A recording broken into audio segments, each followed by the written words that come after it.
તન કહેતા આપણું શરીર ભગવાને આવો દેહ બહુ આપણને સારો બનાવી દીધો છે. એનું પીઠા ભગતે આ પદ એક ગાયું છે કે વાય રે વાય ગુરુજી તનની ઘડિયાળ બહુ સારી બનાવી દીધી છે અને ઉપર 15મી બારી મૂકી છે. દેહની અંદર 5 કર્મેન્દ્રિયો, 5 જ્ઞાનેન્દ્રિયો, 4 અંતસ્કરણ અને 15મું ગુરુનું વચન જમશે એમ બરોબર સમજી જાય તો આ બારી આપણને ચડી જઈ આ જીવાત્માનો ઉદ્ધાર થઈ જાય છે. આમાં ઓહમ ને સોહમના બે કાંટા છે. શ્વાસો આવે લેવી એને ઓહમ કહેવાય અને શ્વાસો બહાર જાય એને સોહમ કહેવાય. તો ગંગા સતી કહે છે કે આ વીજળીનો ચમકારો છે ચારે પૂરો થઈ રહી છે. 21,700 શ્વાસાને એક દી કાળ ખાઈ જાય છે. તો ચમકારો પૂરો થયા મોર આ મોતીડું તમે પોરવી ગયો. તેમાં કહે છે ઓહમ સોહમના બે કાંટા ફરે 21,600 આંટા વાય રે વાય ગુરુજી તનની ઘડિયાળ બહુ સારી બનાવી દીધી છે. આમાં કરણીનો નાખ્યો છે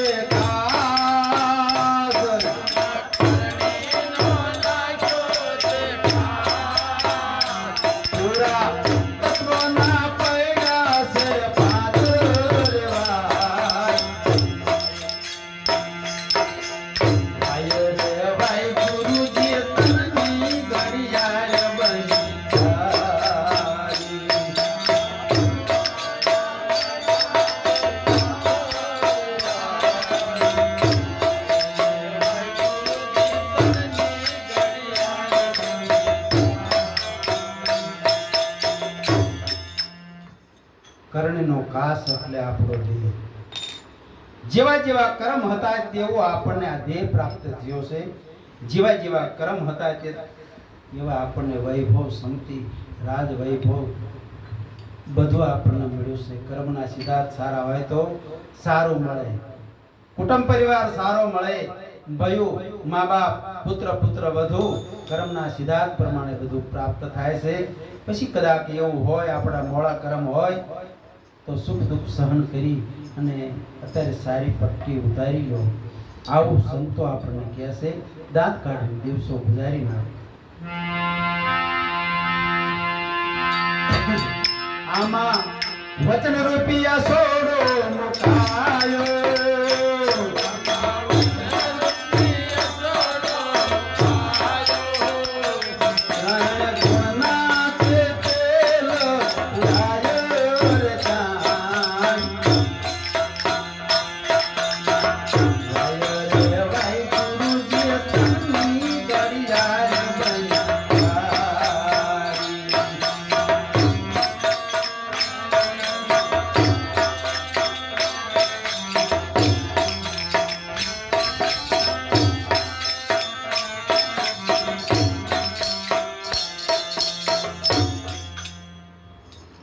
વચન રૂપી અસોડો મુકાયો એટલે ઘડિયાળનું મોડેલ મોટું હોય પણ માઇક્રો મશીન નાનું હોય એટલે ફરતી રિંગ મૂકી હોય એટલે આપણે સદગુરુના ચરણે જ્યારે જાવીને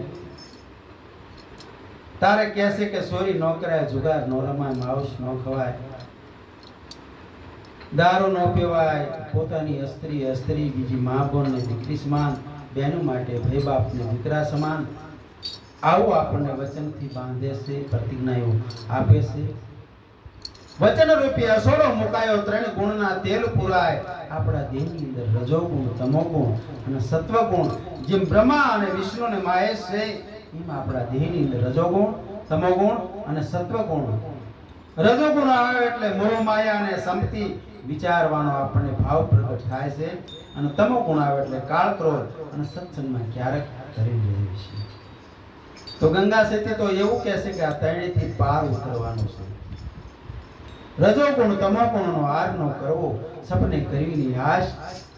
સત્વગુણનો હાર કરો તો બે અવગુણનો નાશ થઈ જાય છે, પણ રજોગુણી માણસ હોય ને, સત્વગુણી, એ કાર્યમુક્ત તરી શકતો નથી. રજોગુણી તો માયાવી છે.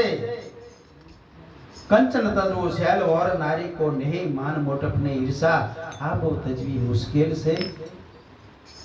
પછી ક્રોધી હોય તો સંતનો શબ્દ લાગે એટલે સુધરી જાય, માયાવી જીવડો હોય તો સુધરી જાય. પણ જે સત્વગુણી જે જીવાતમાં છે ને, એને એમ થાય કે હું તો તીર્થ કરવા જાઉં છું અને વાર તહેવાર રહું છું, આવું પૂજા પાઠ કરું છું, પણ આપણને જો કોઈ ગુનો કર્યો હોય ને તો પોલીસ પકડવા આવે ને તો હોનાની બેડી પહેર્યો હોય ને તો બંધન કહેવાય, લોઢાની પહેરાવે તો બંધન કહેવાય. સદગુરુના ચરણે જ્યાં સિવાય આ જીવાતમાં બંધનમાંથી મુક્ત થતો નથી. સારા કાર્ય કરો તો સારું વૈભવ આવે, પણ આધિ વ્યાધિ અને ઉપાધિ જે ત્રિવિધિના તાપ છે એથી કોઈ બચાવી શકે નહીં. એટલે સત્વગુણનો ભેદ પડ્યો છે ને, ભેદ જ્યારે ટળી જાય સદગુરુના ચરણે, તારે આ જીવાત્માનો ઉદ્ધાર થઈ જાય છે. આમાં મન રૂપી મોગર મુકાયો,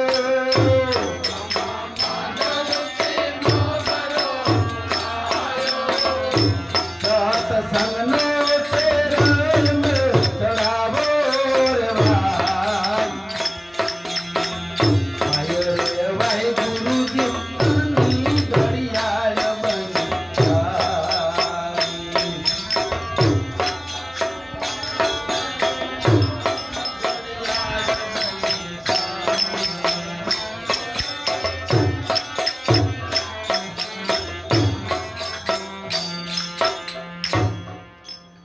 મનરૂપી મોગરો. મન જેમ કહે ને એ બધી ઇન્દ્રિયો કામ કરે છે. મનરૂપી મોગરો મુકાયો, પણ મનના મતે નથી ચાલવાનો. મનને સત્સંગનો રંગ ચડાવવાનો છે, પછી બીજો રંગ ન ચડે. એટલે આ મન રહ્યું, મનની અંદર જ બધું જગત પડ્યું છે, જીતની અંદર જગત પડ્યું છે. મનને બધું કારણ વળ્યું છે. મારી વાડી, મારા ઘર, મારા દીકરા, મારા વવારું, આ બધું મનની અંદર કારણ પડ્યું છે. તેમાં સદગુરુના ચરણે જાય ત્યારે તન કહેતા શરીર, મન કહેતા વાણીને વિચાર, ધન કહેતા સંપત્તિ બધું અર્પણ કરી દેવું પડે છે. પછી સદગુરુ મહારાજ પાછું આપે ને, વળ પાછું બમણું થઈ અને મારું મારું કરીને આ જીવાતમાં મોની અંદર ફસી જાય છે. મારું મારું કરીને આ શબ્દ તો જોવો મારી નાખે. હે ભગવાન, આ બધું તારું છે, તારું તારું કહો તો જગતની અંદર તમે તરી જાઓ. આમાં દ્વાદશ અંગુલી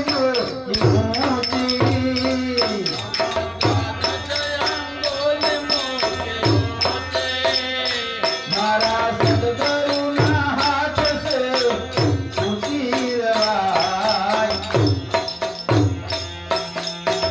ભાઈ રે ભાઈ ગુરુજી તનની ઘડિયાળ બની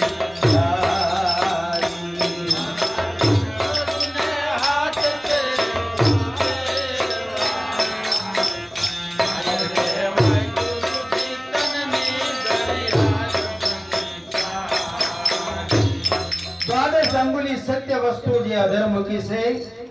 चित्रकूट का घाट पर भाई संतन की भीड़, तुलसीदास चंद्र गहे ज्या टिलक करया रघुवीर नो वास से पणिया त्रिकोटी मेलना ताळा वासा से सदगुरुना चरणे ज्या सिवाय आ त्रिकोटी मेलना ताळा खोलता नथी। जिने ना नो ताळा खोलवाना होय तेनी ઈચ્છા હોય તો સદગુરુના ચરણે જઈને ત્રિકોટી મેલના તાળા खोली અને બ્રહ્મ એટલે ભગવાન કોણ છે, આપણો આત્મા કોણ છે આ બરોબર જાણી લીજો મીરાબાઈ ધીમા કહેશે કે આત્માને ઓળખ્યા વગર આ લક્ષ 84 મટવાની નથી. મનની અંદર જે ભ્રમણાયું પડે છે આ ભાંગ્યા વગર ભવના ફેરા મટવાના નથી. મનુષ્ય અવતાર વાર મળતો નથી.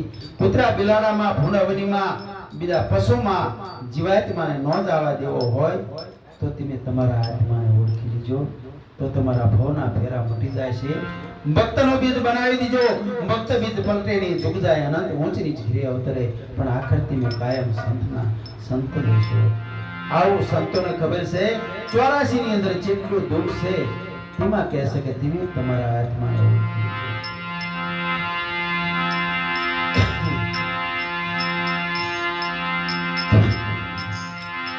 અને જ્ઞાનના તગદવા મારા કો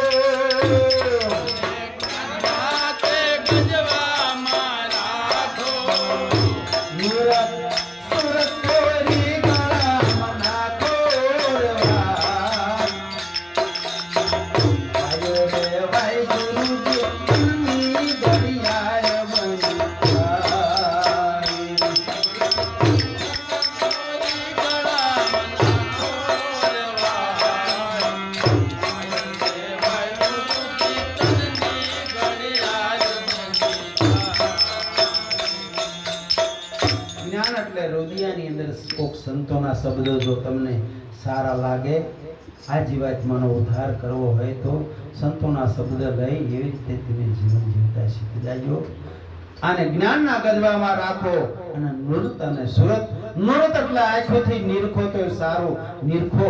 સુરત એટલે કાનથી સાંભળો તો સારું સાંભળો. આવું સંતો આપણને કહે છે. ગુરુ ભગવાન મળ્યા છે તો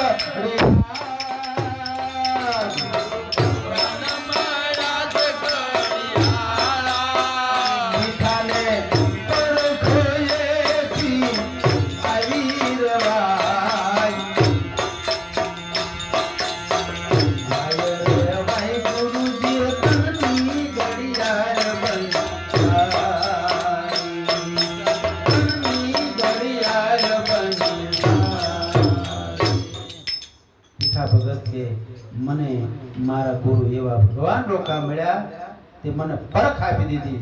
એટલે પરખ એટલે કોઈને જેમ ખબર પડે કે આ કેટલા વર્ષ છે. અને હીરા કશું હોય કે હીરાના શેઠ હોય ખબર પડે કે આ હીરો સાચો છે ખોટો છે.